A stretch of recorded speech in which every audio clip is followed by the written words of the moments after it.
Beard.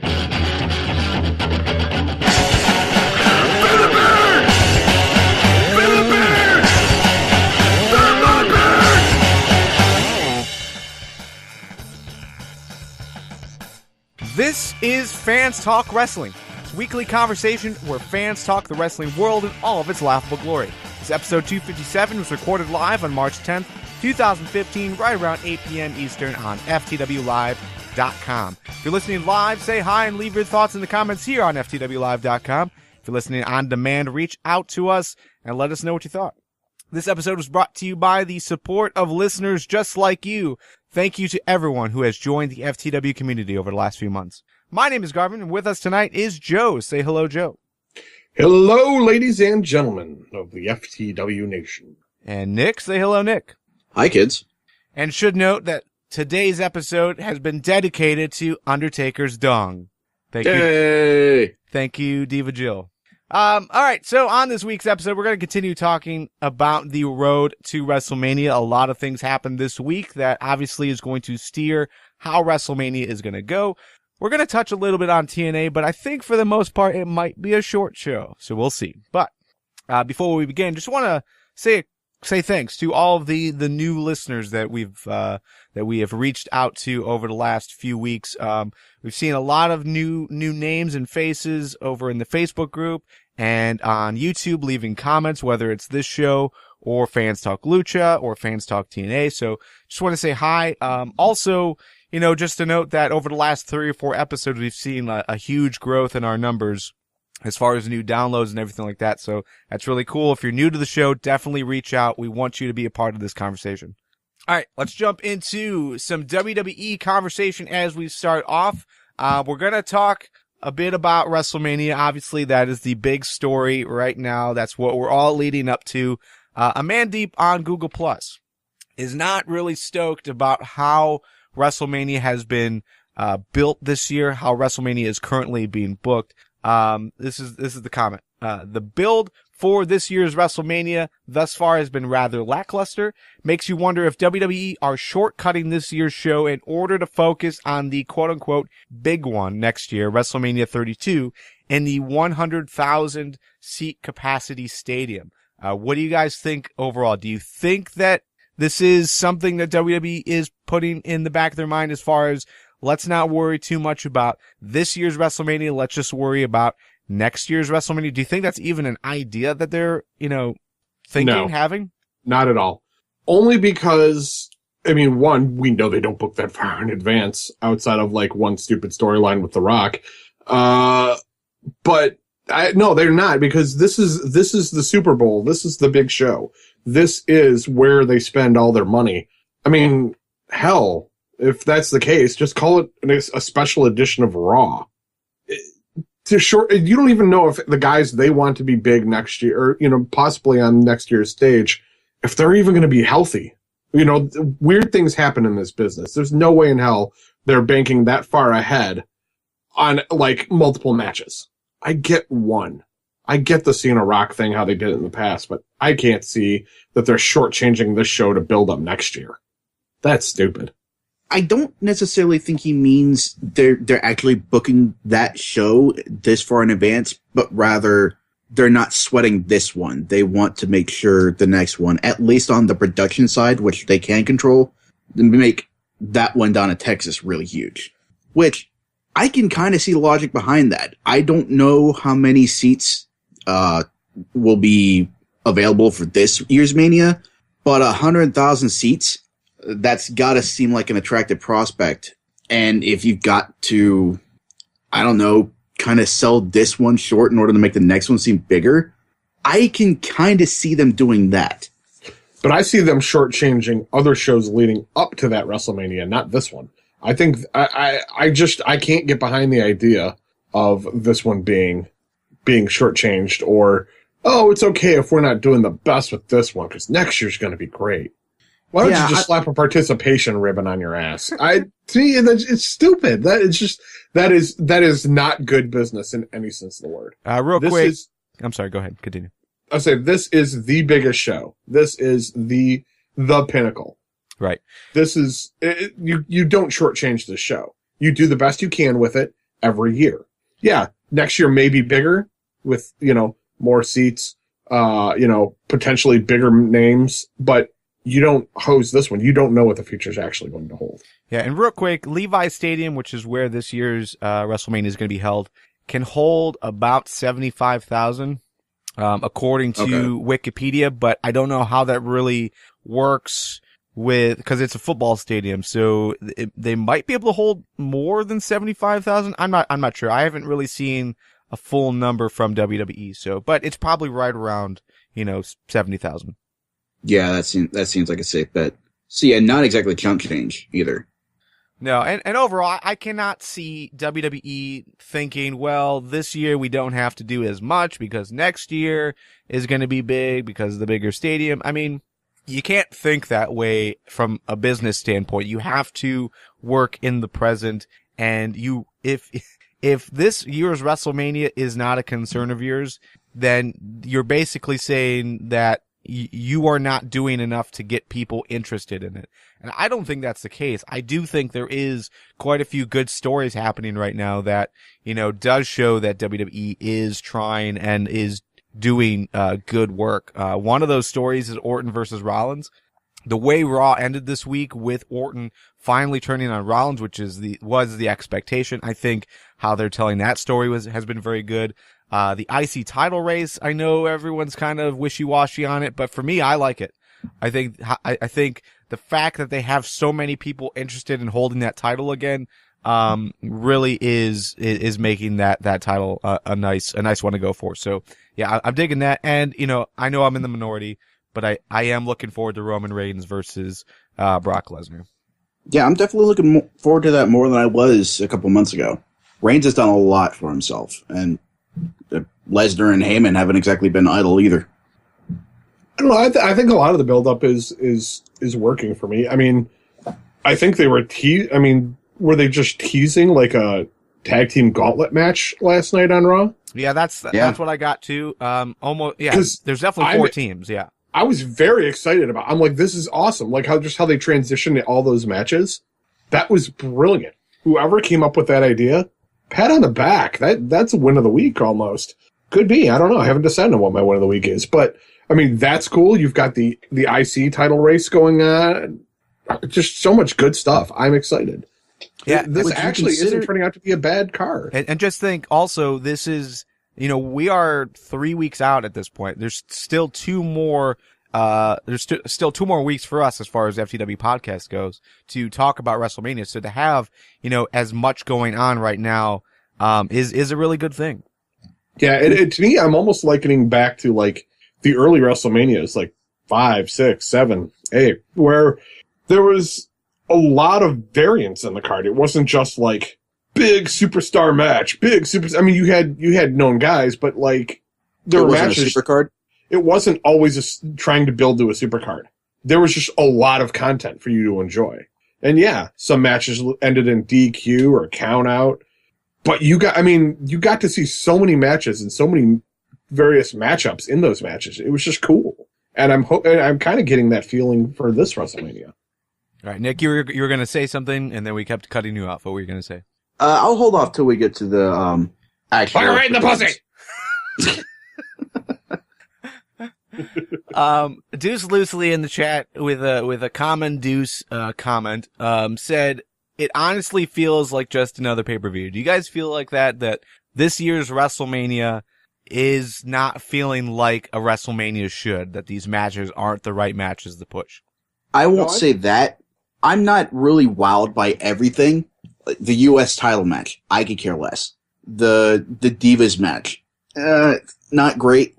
But there are other aspects of the card with the main event, with the IC title race, with the tag title race. Like we've said, those look awesome.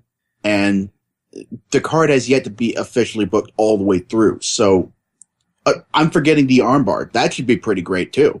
So I don't think this is going to be just another pay-per-view. I don't think this is going to be a Fastlane or a Survivor Series or Hell in a Cell. I think this is going to be something better. Will we like all of it? Probably not. But yeah, it's not going to be just another pay-per-view. Actually, the only reason I'm looking forward to Cena vs. Rusev is A, I want to see if Rusev's actually going to go over Cena, because odds are probably not. But then if Cena's got the U.S. title, where do you go with that? Like, to me, that totally changes that entire division. Who are you going to see beat Cena for that title? Who? Yeah, who, I ask you, who? Yeah, what comes next should be really interesting. But as far, it's just the current story being told right now, Cena versus Rusev. Like, the way Cena made Rusev tap out, I think that should have waited till Mania. I think that was a huge waste. And that stupid snarl at the end, where I don't know what that was on his face, but that was some weird attempt at a bad guy look that just is not in Cena, I don't think. See, I think if Cena was going to do it, Rusev should have never tapped out. He should just put him out. That way, Rusev looks strong. Cena still looks strong for putting him out. And really, I mean, I like that Lana's like, okay, fine, we'll give you this. He's like, I'm still keeping it in. Oh, we give you this too. No, we're still going to keep the move in, even though it was applied poorly. And, oh, fine, you get exactly what you want. And then it's like, all right. So Cena just bullied his way through this. Right. And that was one of my topics tonight. Do you guys like, okay, so we look at Cena, we say, well, Cena can't turn heel because he's got to be, that role model for kids. But this story, like, completely goes against all of those theories, that, because for me, Cena bullied himself into that role. He got what he wanted, not as a face, not earning that spot again, but to go after the champion. And really, it wasn't even like, this goes against everything we know about John Cena, because John Cena of old would have gone the proper route, which is face one of the other guys who are going for the title. So like a Curtis Axel or whoever else they were going to push there so that he could earn his spot. But this, he just destroyed Rusev, made Rusev look bad, and got the match. And I think that's absurd. If that was the story they were telling, I'd feel differently. Except that's not it at all. What do you mean? What? Rusev is still the heel. Cena's still the face. As far as the storyline goes, this is exactly what Rusev had coming to him. Because he insulted America. Not because he's been deriding John Cena or because he's been denying Cena a rematch. It's because he's been talking shit about the USA. As he has been since he arrived on a WWE roster. Exactly. So it's not about Cena possibly turning to the dark side. It's just Cena going to another level to be the same face and smack down the evil foreigner. I don't get that. I mean, because the thing is that for a good guy in Cena's spot, it would be to go the route that everyone else has tried, which is to beat Rusev. And yeah, Cena had his shot to beat Rusev and he failed. Yeah, for any sane individual, that would be the case. But this is WWE booking. It's not over until Cena gets a win, and then it can be over. Cena wins. I mean, maybe they did a great test run of the face bully with Sheamus. Yeah. We bitched about that continuously. Maybe they're just going to apply it here. I don't know. I don't want to see Cena win at this point. Even if I mean, yeah, I know I'm not the biggest Cena fan, but, like, there's no reason for him to win. Rusev is, I mean, at this point, if Rusev's being bullied, what's going to happen? When are we going to get the UN involved? This just... Well, let's dig into this a little Cesaro deeper. versus Cena? Yeah. Ooh, I like that. If that's the next step, I'm all about it. And then someone throws a potato at Sheamus. Hey, real quick though, another issue that I had with this wasn't just the fact that it seemed to go against Cena's character, but it also put Rusev in a spot that he's never been in, which is A, making him pass out to a submission, and then B, after that, he put him back in the submission, and he tapped out repeatedly. Do you guys have an issue with the fact that they just basically made Rusev tap out even though he hasn't ever been put in that spot before? It wasn't a match, it was just this like segment. Yeah, that was a huge waste. That should have happened at Mania. I don't know why you would waste that moment on just another Raw. That's why I'm saying he should have passed out, not even tapped. I don't think Rusev should have even done that much. I think Cena just should have wrecked a bunch of guys. But who would he wreck? I don't know. Pick Adam Rose and his rosebuds. But why? Because of America? That doesn't make any sense. Of course. Because he's going to any lengths possible to get that match. Because he's trying to prove himself to Rusev, so Rusev would give him that rematch. You should have just beat up the guys in the truck. I mean, by that logic. Just beating up somebody who's randomly passing by is, in Cena's instance, is stupid. It would make no sense. It would have to be someone who at least sympathizes with Rusev. Or I think if you rack up enough of a body count, that'll make an impression on anybody. Or if you just wreck, oh my God, the Zack division. Ryder, Hornswoggle, and the Bull are all out. Oh my God. Yeah, see, that doesn't work. But you have an actual division, other contenders for the U.S. Championship, like a Curtis Axel, and have Cena go through them. I think that presents an entirely different perspective on this story. But yeah, I think this was just poorly done because we know it's not leading to what we want, which is a full-on heel turn. It's just like a little glimpse of it, and I think that's a shame. Okay. Well, before we get into the rest of the WrestleMania card, let's talk a little bit about hashtag Give Divas a Chance. It was the big story last week. Everyone told us, just wait, see what happens. And this is what happened this week. Right? We got Brie and Nikki in the back doing a segment that, while it did kind of sell their match at WrestleMania, it mostly sold the Flintstones movie. So that was about a minute. And then after that, there was a 3-minute match between AJ and Summer Rae. Paige. No, Paige wasn't in the match. Paige was ringside. Yeah, she was at ringside. It was AJ. So that's right. It wasn't a tag match. It was AJ versus Summer Rae. So 3-minute match with like a minute here, as far as like the intro and the outro. So less than 5 minutes this week. This is not the improvement that I think many people were expecting. We are forgetting the less than 5 minutes that Natty and Naomi got. Where Natty just straight up jacked Tyson's title belt. That's right. That was a mixed tag, wasn't it? That's okay. She gave him another cat when they got home. Was it a mixed tag? No, I guess it was. No. I can't recall. It was the tag match, and then it was right there in that mix of all the tag matches. Yeah. Natty and Naomi had that singles match. Right. Yeah. That's why I forgot, because there was so much else going on. Yeah. So, okay. Well, I think that is a little bit better, but your top Divas story gets less than 5 minutes, I think, was pretty weak. So, yeah. I don't know. I mean, I'm still in wait and see mode, as I don't think if anything does come of this, it's not going to come soon. But yeah, I mean, I just thought it was insanely ludicrous that commentary said Summer Rae, Eve Marie, and Cameron have formed an alliance based on hashtag Give Divas a Chance. Of all the divas in the locker room, you pick those three? Summer, yeah, I get that. But Eve Marie and Cameron? How do you draw that connection?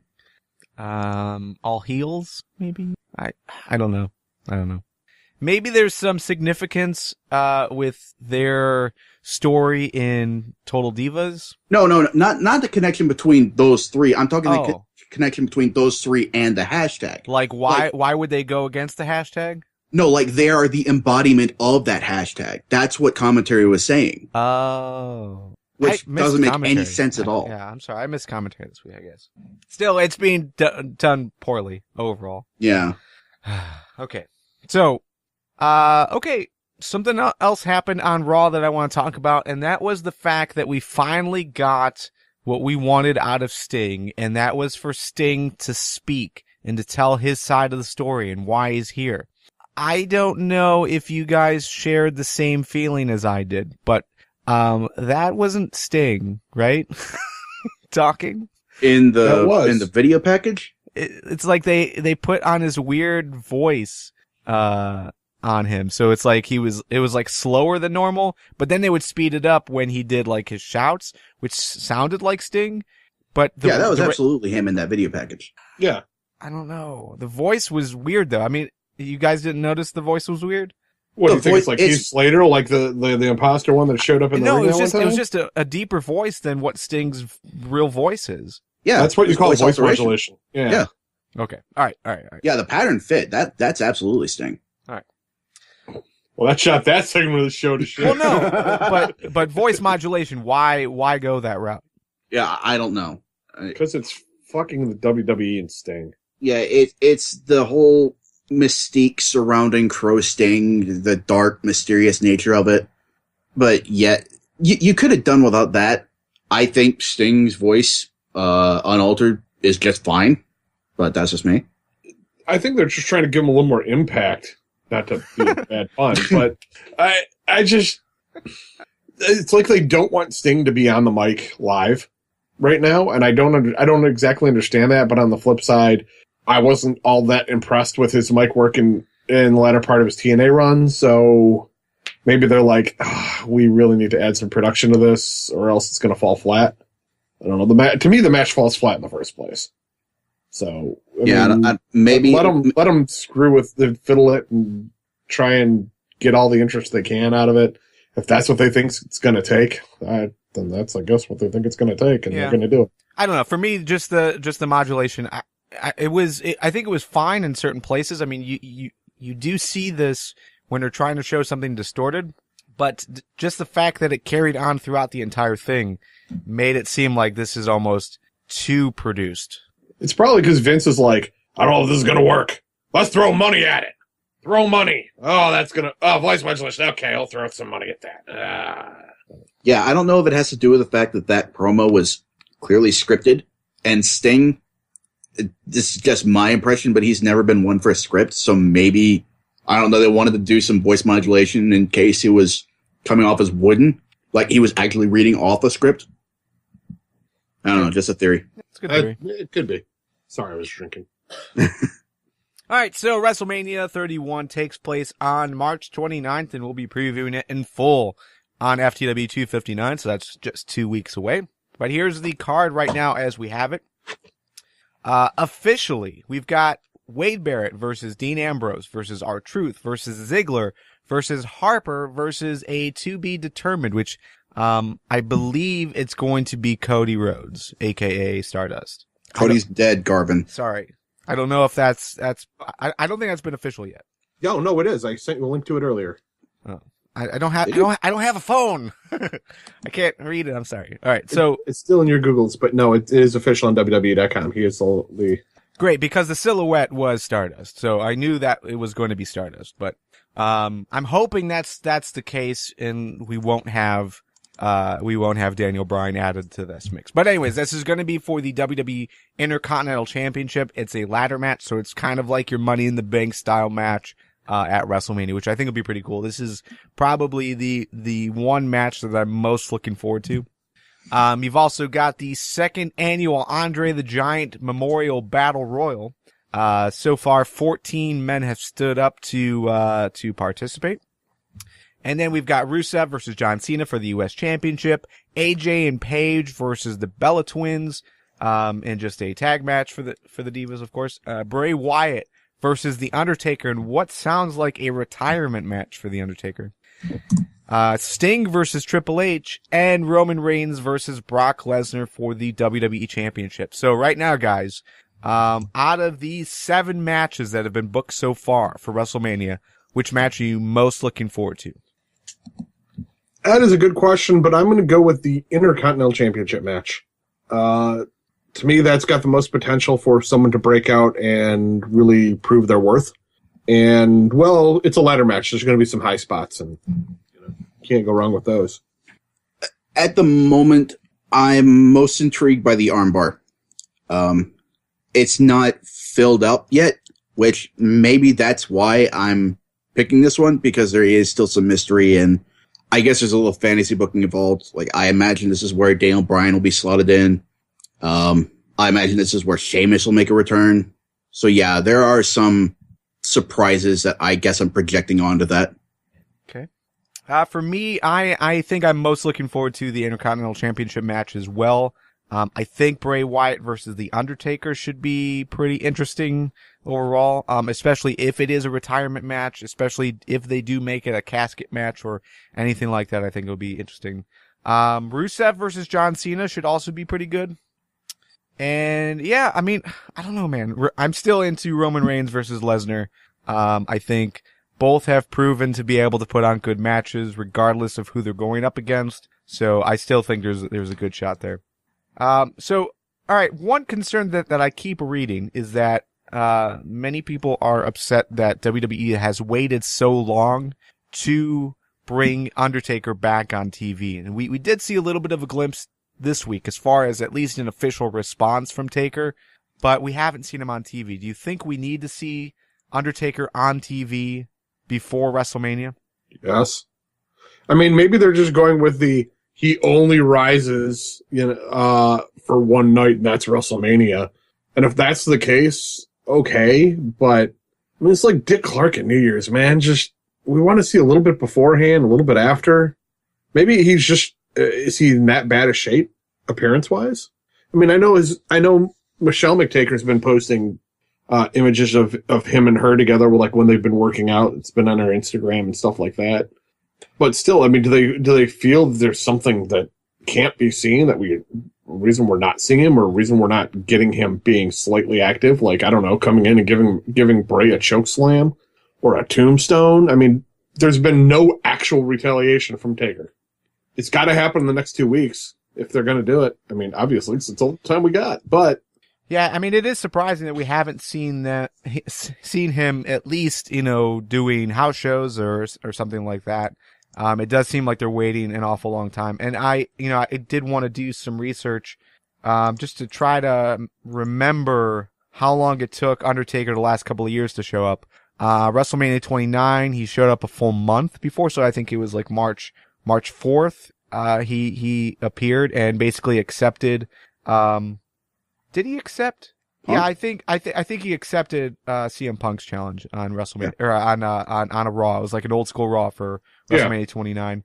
WrestleMania 30, he did show up on February 24th's Raw, which was a full month and a half ish before WrestleMania. So there really hasn't been precedent before as far as them waiting until like a couple weeks before WrestleMania to show Undertaker. So I mean, I do understand that people are surprised, but I don't know if it really affects the story, especially because of how this story is being told. It's not the streak that's on the line. It's his career. So I think there needs to be some kind of mystery there if Undertaker is even like, can hold another match and can defeat Bray Wyatt.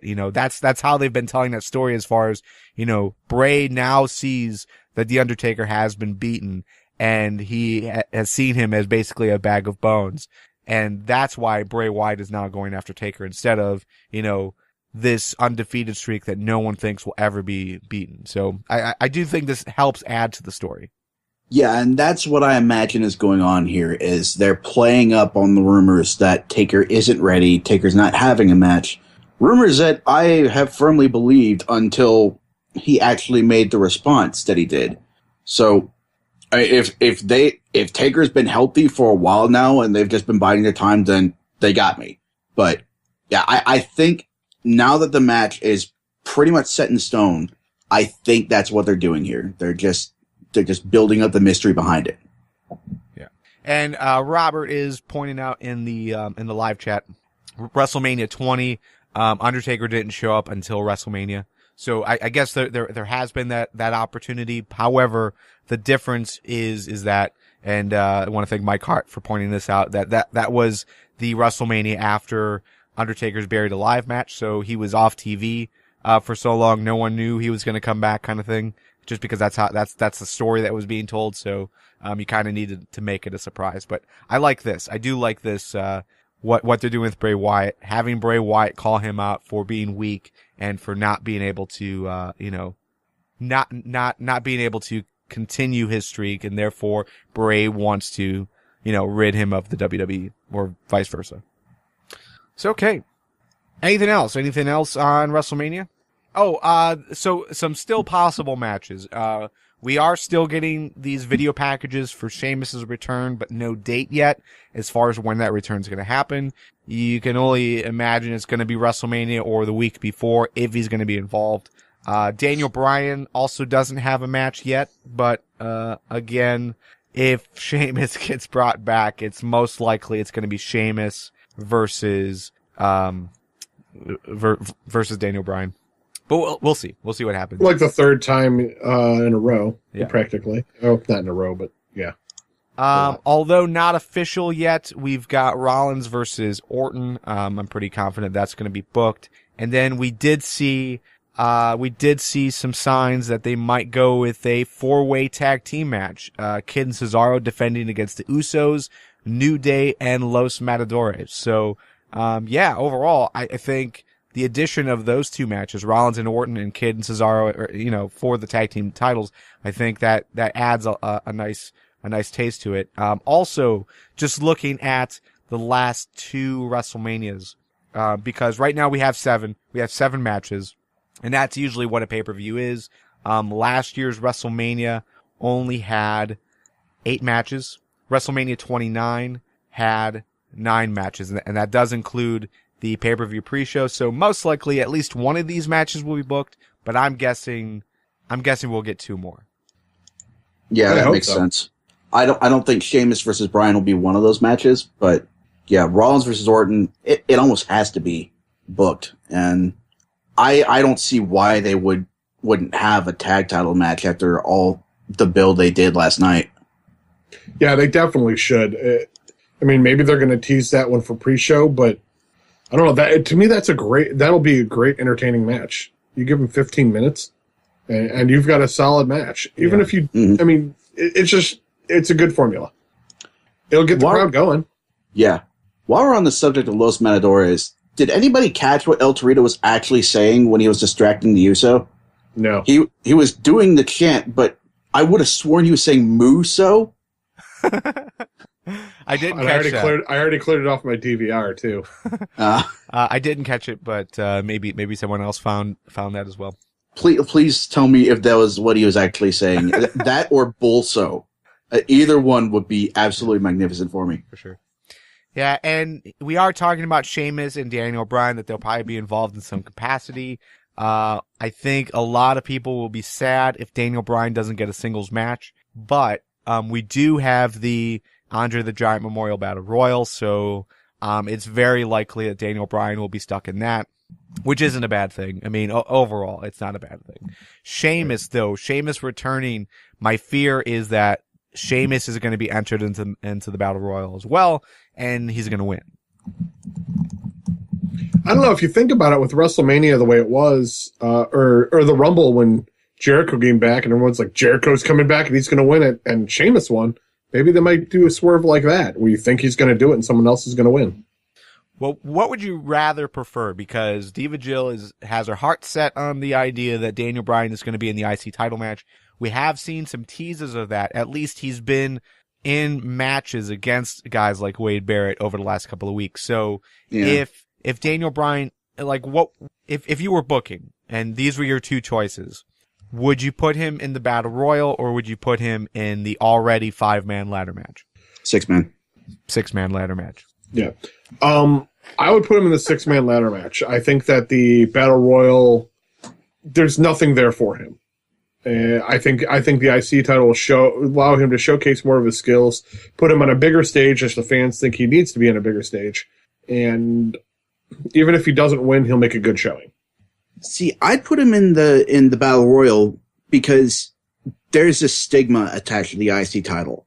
As much as the WWE has given lip service to the idea of bringing it back to its former glory, it's still a mid-card title, and it's still a very, very, very distant second to the WWE World Heavyweight title.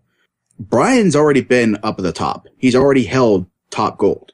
So I think you'd be creating a lot more fuss than you'd need to by putting him in the IC title match.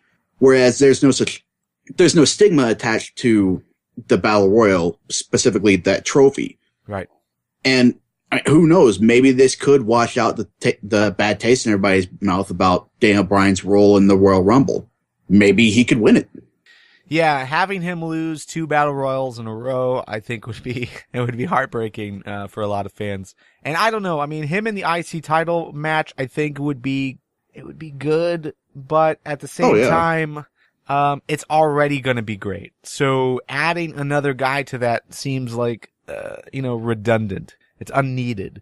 And I wouldn't want Daniel Bryan involved in a title race unless I was confident as a fan that he was going to walk out with a win, and I'm not in this race. There's so many, but at the same time, there's so many guys in that title race, like in this match, that I would love to see holding the IC title. Daniel Bryan, I don't know if I want him to be holding that title. At least not here, not now.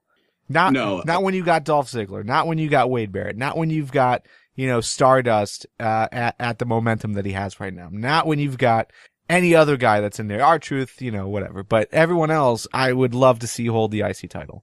I love how the WWE shot themselves in the foot, like when they pull out when Wade Barrett I think it was Wade Barrett pulls out the IC title and he looks at it and it's a replica title. But it's a crappily made replica title, like the little kid version. Yeah, right. But they made it a little bit bigger. Like, oh, that's one of the replicas that we sell on WWEshop.com. And I'm like, really? Because that looks like a piece of shit. Now no one's going to buy one. I think the comedy of that just made up for it. But yeah, Garvin, it's probably the first time I've liked R-Truth in a while. Garvin, you're absolutely right. If Daniel Bryan is put in a title match, I either want to see him walking away with gold, or I want to be given a good storyline reason for that not happening. And I won't say that's impossible to do in this situation, but it'd be really hard with this many guys in the match. Yeah, I mean, I guess it's where does he go next? And the issue that I run into is that, if Daniel Bryan loses, do I really want Daniel Bryan to continue to fight for the IC title? And I don't know if I do. Like, if Bryan loses, I hope that he moves on because, at this point, there is such a huge opportunity for him in the world title race. Like, once you got this WrestleMania match over, you either can push Bryan versus Roman Reigns again, and that would be a good story because just the David versus Goliath thing, having Daniel Bryan finally get a win over Roman Reigns. I think that would tell a good story. Then you've also got Brock Lesnar if he sticks around. If it's Brock Lesnar versus Daniel Bryan, I think you got money there at SummerSlam. So, I don't know. To me, I would rather you not put Daniel Bryan in this match. You put him in the armbar, and that's it. If he wins, he wins. If he doesn't, it's no big deal because he's got other opportunities coming forward. See, I think even if he doesn't win the IC title in that type of match, I mean, he could fall off a ladder and then just be out of commission and still skate by. He doesn't have to stay in that division. But then to me, it's pointless then. Well, I think the armbar is even more pointless. Well, but armbar because we already know he's a big star. Yes, but the armbar to me seems like they're trying to. It's like they did with Cesaro. Like, oh my God, this guy's really talented, and you didn't know it. I mean, granted, we knew it. We fans Cesaro, but when Cesaro did it, was like it opened the eyes for a lot of people.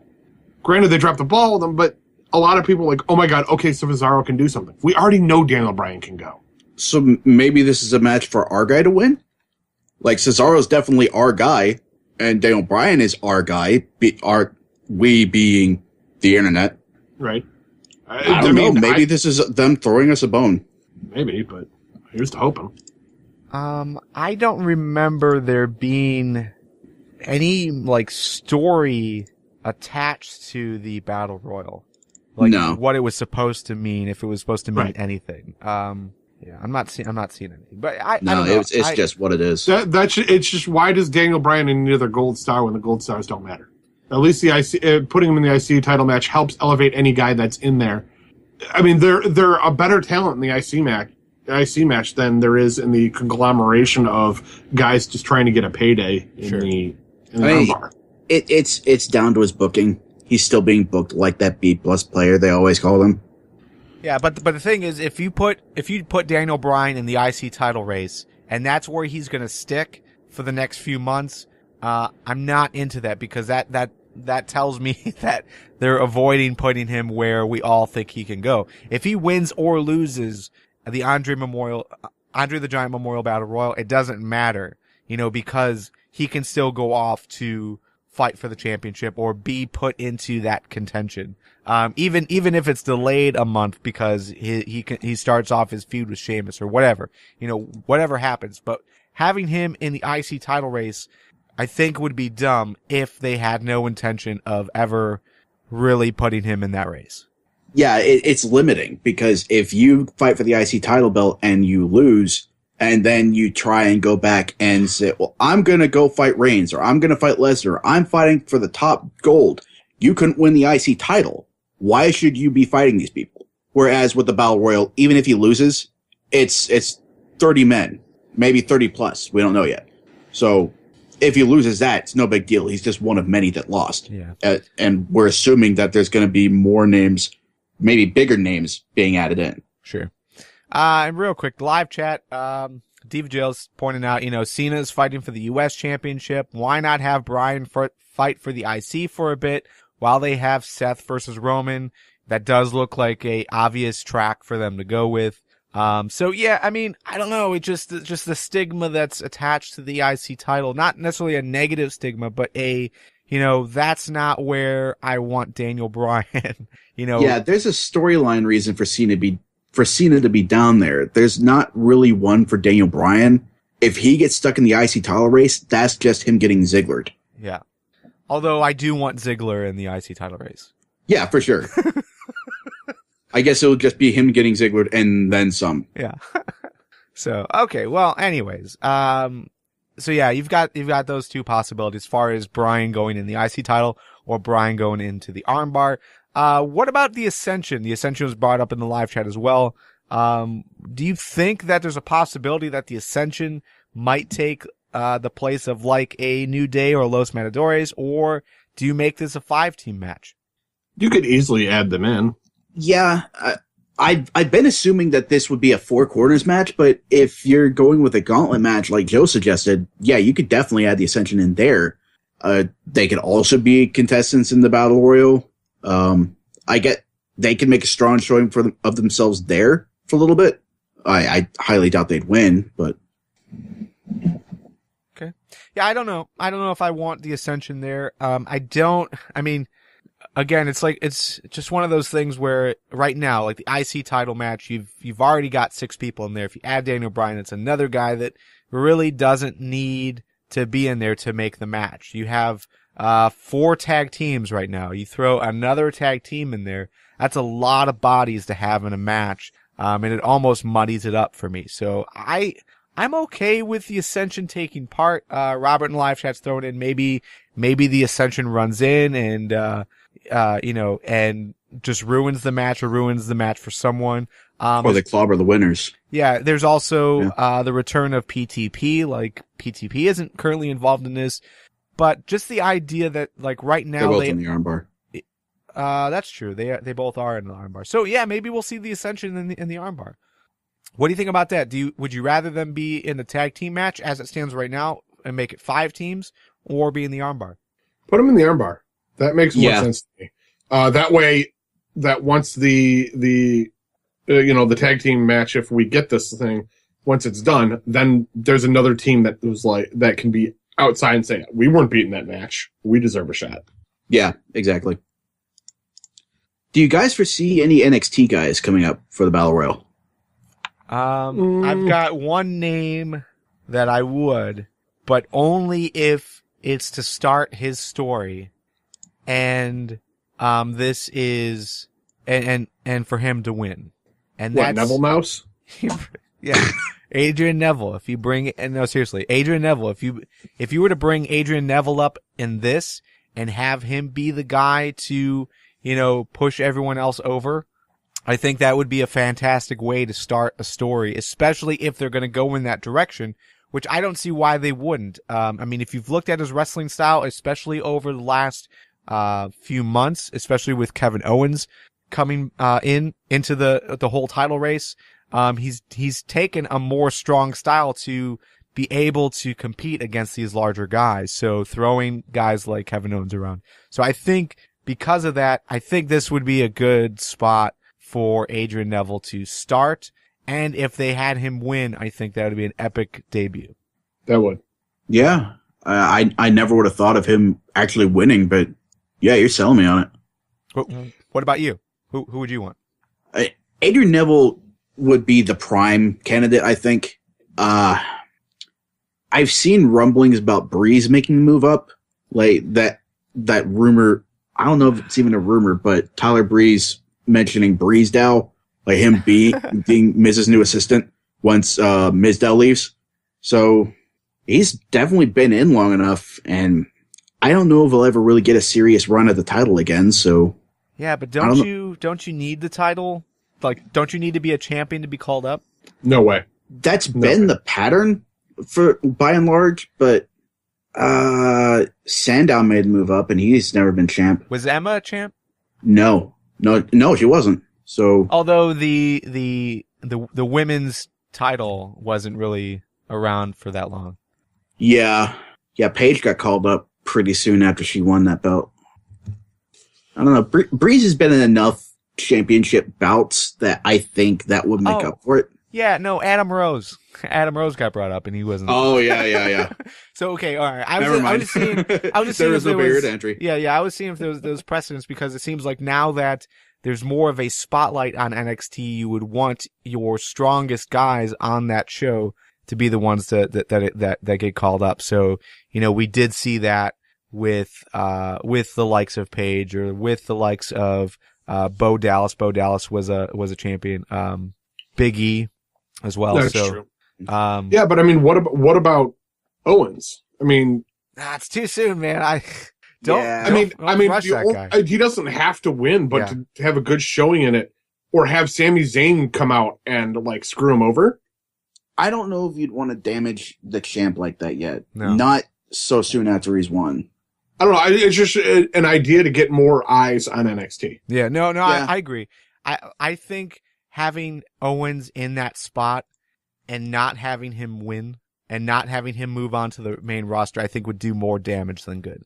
I get where you guys are coming from, but I mean, like, or even you could do Zayn, you could do Balor.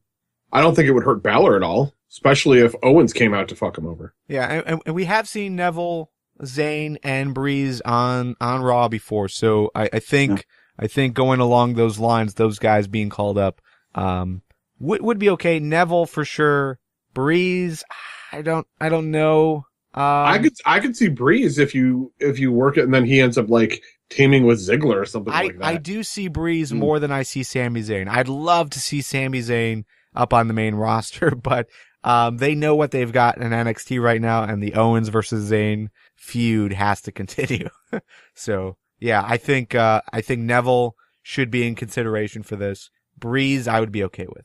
What about? I'm just imagining Balor versus Sheamus right now, and that's really attracted to me. Okay, so some names being thrown out in the live chat. We've got Bull Dempsey. Ugh. Oh man. What about Enzo and Big Cass? Could you see another tag team being added to the mix?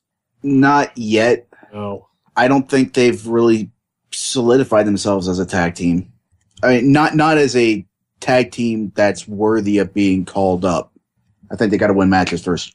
And real quick, I just want to clarify something in the live chat. I mean, when I say it kind of makes sense that you want your strongest guys, your champions, to be the ones that are called up. A lot of names are being thrown out, like the guys from the Shield or like Bray Wyatt. But I think that the landscape of NXT when they were called up is completely different than what it is now. And because so many eyes are on NXT right now, you would want someone who is doing well there, that is shown that they can compete at a high level, so that when they are brought up, it's not just like this random guy. Think when Bo Dallas first came up a couple WrestleManias ago, and they started to have him in that IC title race with Wade Barrett, and then they quickly squashed it because it was obvious he wasn't ready. What about bringing up Rhino? Put He's Kalisto a former in. ECW champion. Put Kalisto in. Sin Cara's already in there. Ah, that's a good one. That is a good name. I would have said no for Kalisto, but because Sin Cara is already there. However, they haven't really acknowledged that relationship yet on TV for some reason. Well, the Lucha Dragons have been on main event. Okay. On real TV. On the main roster. They're within the continuity. I don't know.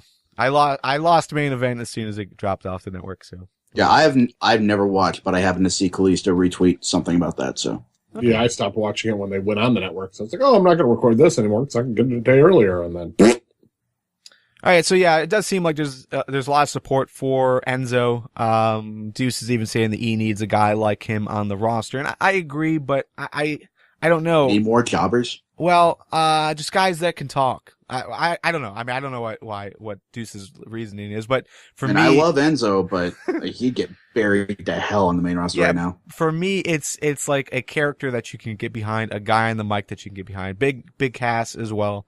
The problem though is there's got to be a reason why they aren't a main focal point in NXT. I just can't figure out what it is. I mean, they're rarely ever fighting for the tag team championships. And even when you think that they're good enough to hold those titles, they're ripped away from them. There's, they push the Vaudevillains instead, or they push whoever. So, I don't know. There's gotta be because we see NXT making all of these sweet, awesome, very intelligent moves. But for some reason, there is something holding these two guys back, and I can't see that improving any if they're brought up to the main roster. Okay, I don't mean this the way it's going to sound, but it's Carmella. And it's not simply because of her, it's because Enzo and Cass got put on hold as a tag team fighting for tag team gold because they were building her up. And they're still attached to her in some fashion. So, as long as you're still in the process of building Carmella up, I don't know how much you could really focus on advancing Enzo and Cass as a team. How can't they? Why can't they do both? Well, look at what they're doing right now with Buddy and Murphy. They're attacking Enzo and Cass through Carmella. That could set up a tag team match, but you've got to think that's going to cause a distraction for Enzo and Cass in the eventual match, and that's going to cost them. Maybe it's every time they thought they were going to give him a shot, they were SWAFT soft. Enzo's leg was soft for a while there. Yeah, that's true. There you go. All right. Oh my God, they're Zigglering Enzo. Blue Cactor is pointing out, they have been focusing on other talent at the time, so Ascension was getting that big run for as long as they did. But again, you have the opportunity, because I'm pretty confident they were back as a tag team when they were doing the tournament to take the titles off of the Ascension, and Kalisto and Sin Cara were the ones that got the nod. Yeah. What? Sin Cara's main roster talent. And it's obvious that I think they wanted to replace Rey Mysterio at that point with Kalisto. And now that Mysterio's gone, Kalisto's an easy choice. Yes. You could bring up Kalisto now. Although there were the rumors of the type of gimmick they were going to give him. I don't know if we want to get into that. Yeah, that was stupid as hell. I haven't heard anything since then about it, but whatever. I hope that was just somebody speaking out of their ass to mess with dirt sheets. Another Reddit user spreading lies. All right. All right, cool. Well, that was WrestleMania. Again, we're going to be previewing it in full. I mean, we've already spent an hour on it. I'm sure you guys would love to hear more. We're going to do that. We're going to do that in the next couple of weeks. As we get closer to WrestleMania. That's usually the trend. We spend a lot of time on WrestleMania because that is your big wrestling event happening right now. But let's talk a little about WWE's just going to let it go for next year. Yeah. But WWE doesn't care. I mean, they're going to, this isn't the year, next year's the year, whatever. This WrestleMania is soft. TNA. Let's talk a little bit about TNA. TNA's been doing some cool stuff. We did see the debut of Drew Galloway, as many WWE fans know him. Drew McIntyre, ended his career as the 3MB jobber, but, is starting off strong in TNA, he's getting involved in top storyline, going after the top guys, especially MVP. That seems to be where his main focus is. And as you guys know, as TNA watchers, MVP just competed in a title match against Bobby Lashley, lost, but still, he is your number one contender in until this last week. There's whatever. There's a new number one contender, but he's up there, right? So Drew Galloway, seems to be following a trend that we have seen for a while. And this got pointed out by Amandeep on Google Plus. Again, that, it seems like once again, well, here's Here's the comment. Drew Galloway made his Impact debut this week. As per usual with TNA, newcomers get preferential treatment, and he went over on Kenny King. Isn't this a problem? Doesn't it make TNA's roster look bad, especially if a former WWE jobber is booked stronger against their current talent? So overall, this is the trend. We saw it with EC3. We saw it with Drew Galloway now. Can't think of another former WWE guy as of late that has gone through the same path, but the Wolves could be considered here too, where they were sort of former WWE guys. They were in NXT for a little while, MVP. But MVP for sure. I think MVP spent more time outside of the WWE than he has inside it at this point. But Bobby Lashley. But the question here, it isn't just about former WWE guys. It is about new guys coming in. They do seem to get preferential treatment as far as being put in those top stories. So, according to Mandeep, according to a lot of fans, overall, do you guys agree with that? And if you do agree with that idea that that's what TNA is doing, do you think it's a bad move? No, I don't think that's what's happening. Drew Galloway is not in the top title picture the way that he would have been 5 years ago. And the guy he went over, Kenny King, he's been jobbing to everybody since he's been in, basically. He's definitely the low guy on the totem pole as far as the BDC goes.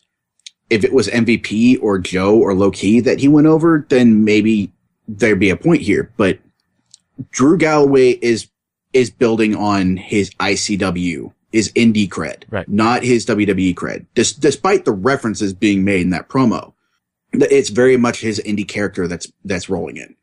I don't think we're in the territory of the WCW retirement home or TNA paying to bring all the WWE guys over for their own talent to job to.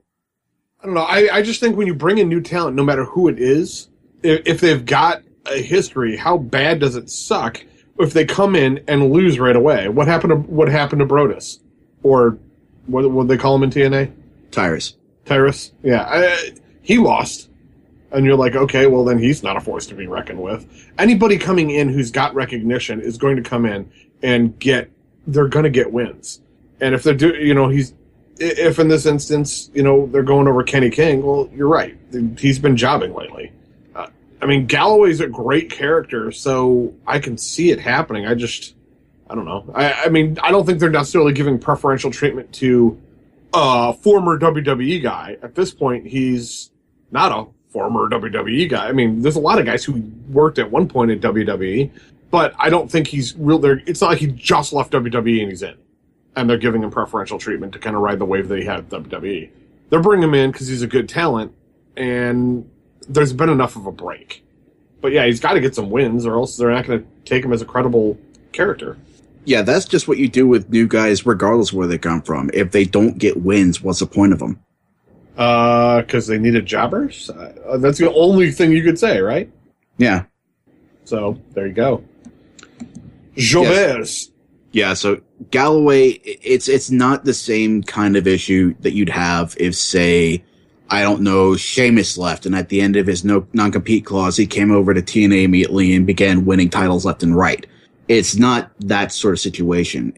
Exactly. We still got guys like Rude in the top title picture, guys like Angle who've been with TNA for forever in the top title picture, guys like EY who've been with the company since the very beginning, and he's revolving around that title picture. Lashley, I think at this point he's got enough history in TNA that you can't consider him in the same vein as just somebody who's got off the WWE boat.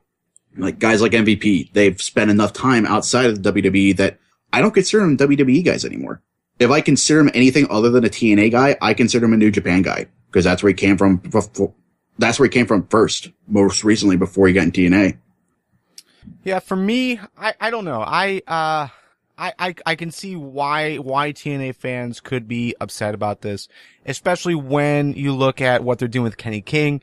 Kenny King is a guy that we've wanted to be pushed for a while, and for him to be the one that gets the first loss against Galloway, I think is I don't know, it's kind of saddening, but at the same time, it's like, well, it is the low man on the totem pole.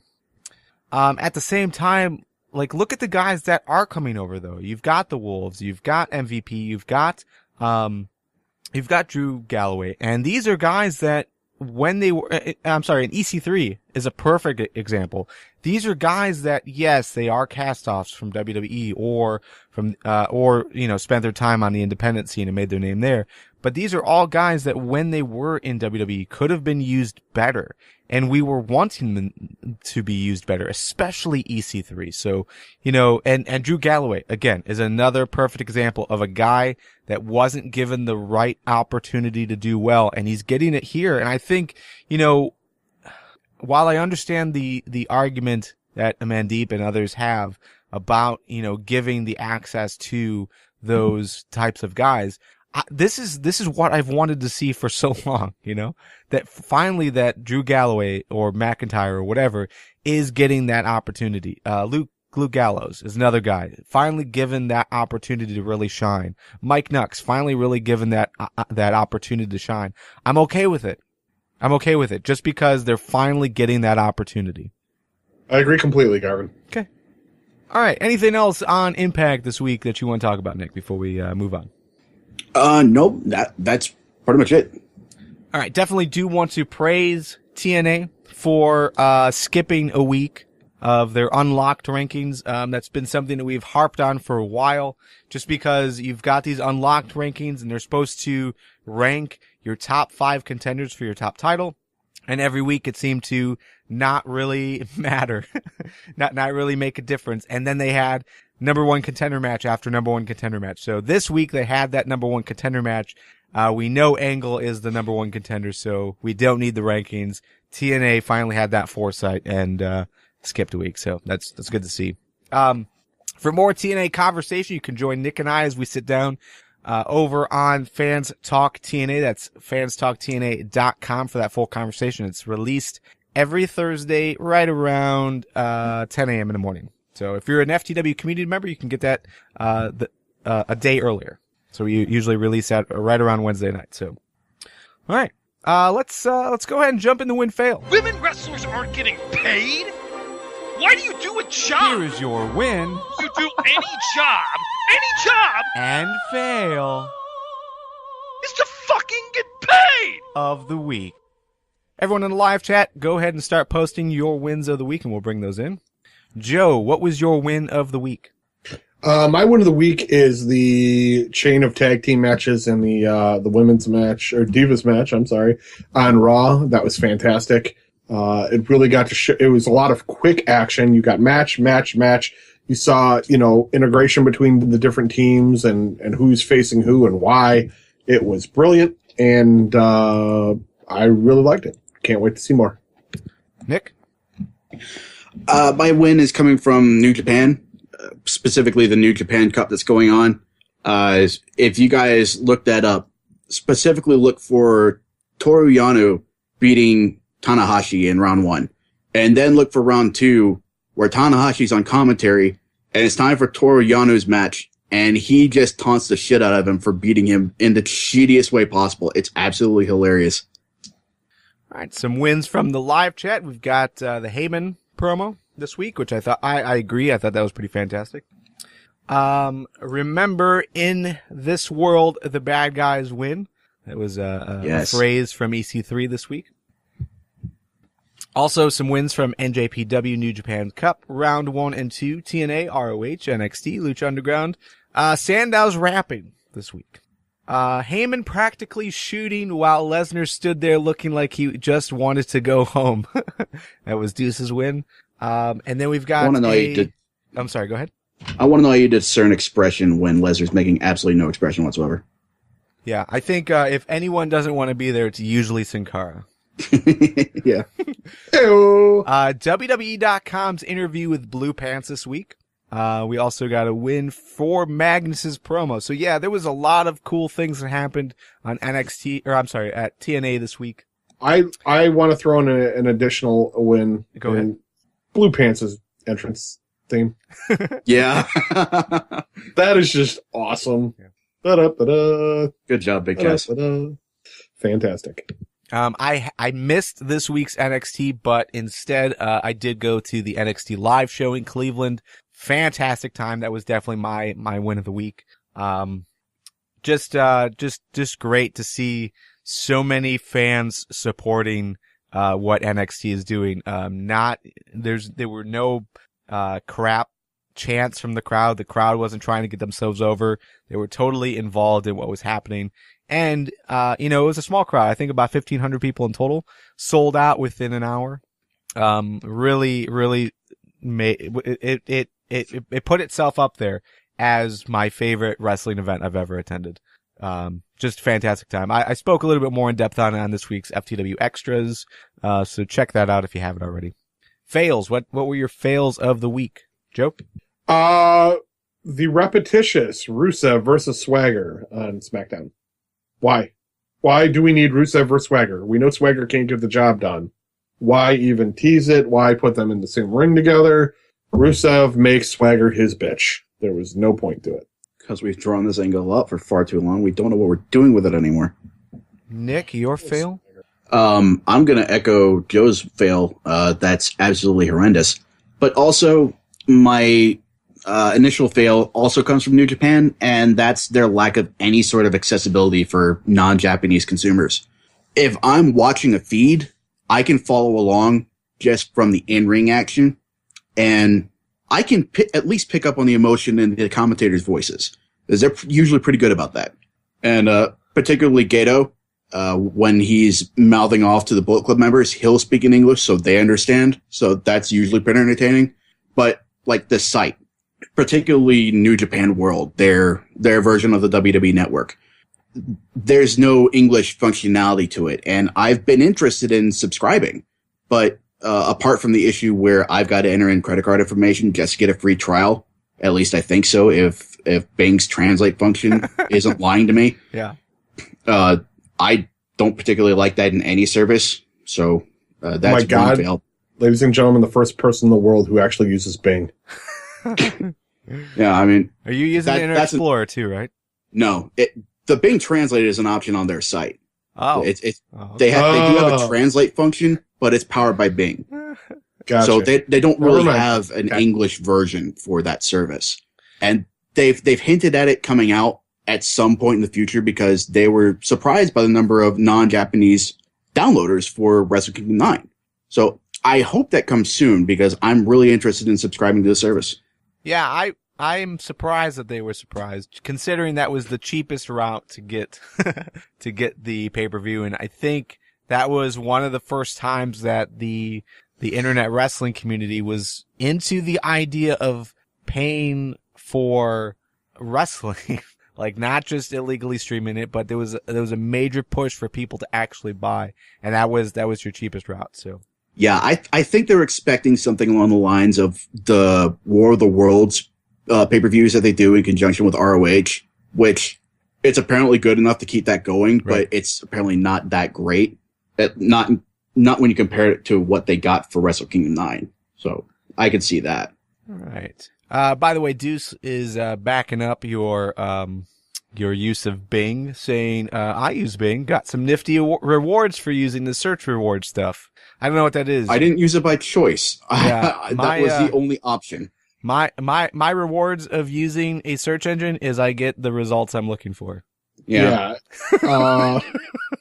That explains a lot more about Deuce than I ever wanted to know. All right, some fails from the live chat. We got the Bellas taking credit for hashtag Give Divas a Chance and Wiz Khalifa on Raw. Oh, there is a huge fail for TNA. I didn't catch it this week, but I guess this happened like 2 or 3 weeks in a row where TNA was promoting what their main event was going to be before the results happened on TV. So I guess Angle versus Lashley was being promoted to some people on Destination America before Angle won the #1 contendership match. Whoops. Yeah. So, yeah, definitely fail if that is accurate. I can only imagine it's accurate because a lot of people are talking about it. But again, I did not see it. The run of quick matches on Raw. Hardcore House of Hardcore fans shitting on EC3 and Eric Young, but putting over the Dirty Heels like they aren't from TNA. Yeah, I guess there's some battles going on between companies. Nick, you have a ditto for your fail. And then fail, neither Sting or Undertaker making an official appearance on TV before they appear on WrestleMania 31. And I don't know if that's accurate. Sting showed up a few Sting's times. been on TV, dude. I don't know if you've watched Raw, but yep, he's been there. So he wasn't there this week, but he's been there. So, okay, I don't necessarily have a wrestling related fail. My fail goes to my throat. It is feeling very rough. I've been sick and it continues. And also, my phone died. Basically, sometime after the NXT show and before I woke up the next day, my phone basically just stopped working properly. So, that sucked because I had to shell out the money to get a new phone, but came in today and I'm very thankful for that. It's a nice phone, except for it uses a different SIM card and I bought it online. So now I have to go to AT&T to get the updated SIM card, but I'm sick. So I don't want to go to the store and I don't want to wait 4 to 5 days to get the new SIM card. So I don't know. I don't know. Amazon. Yeah, that sucks. I don't know.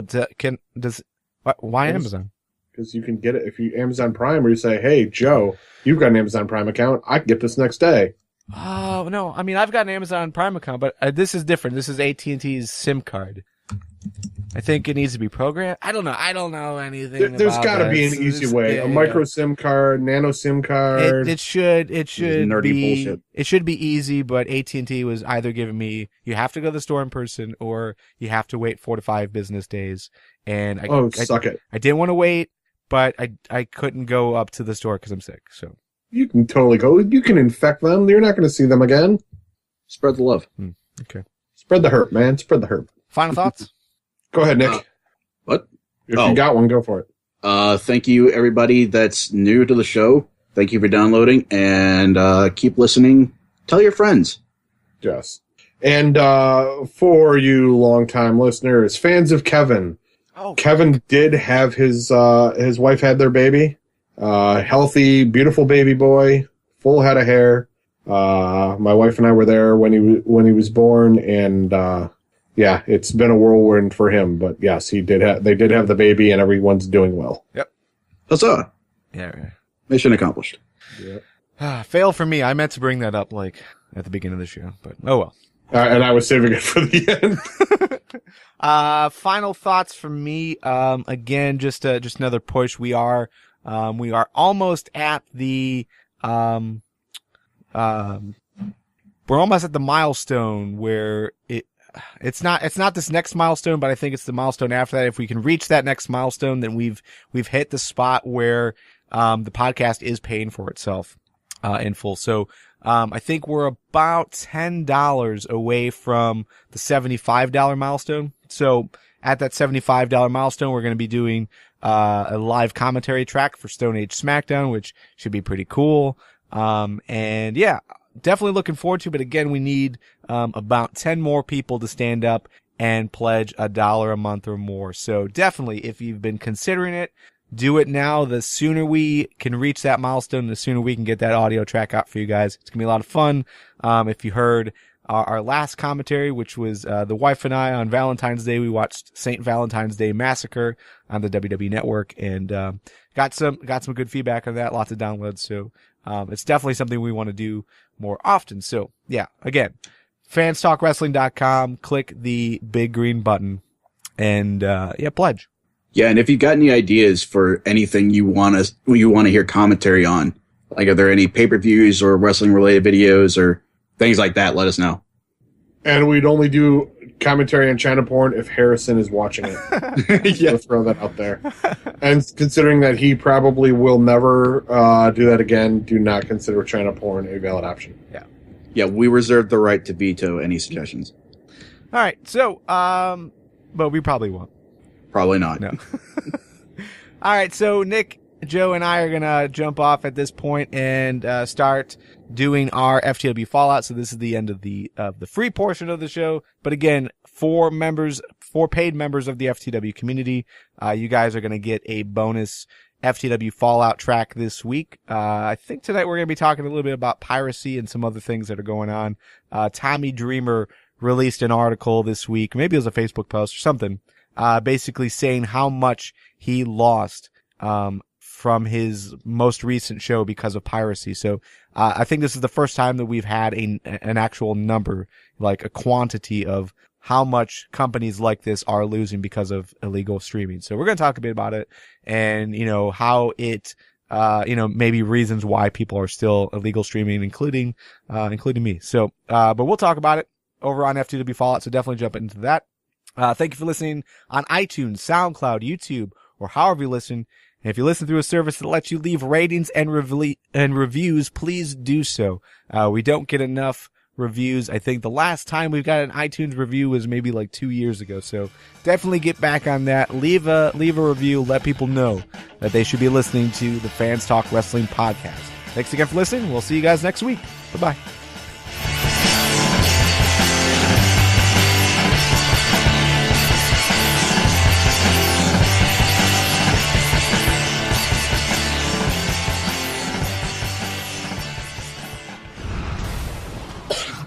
All right. If you heard that cough, that means we are over on FTW Fallout. Yeah, dude.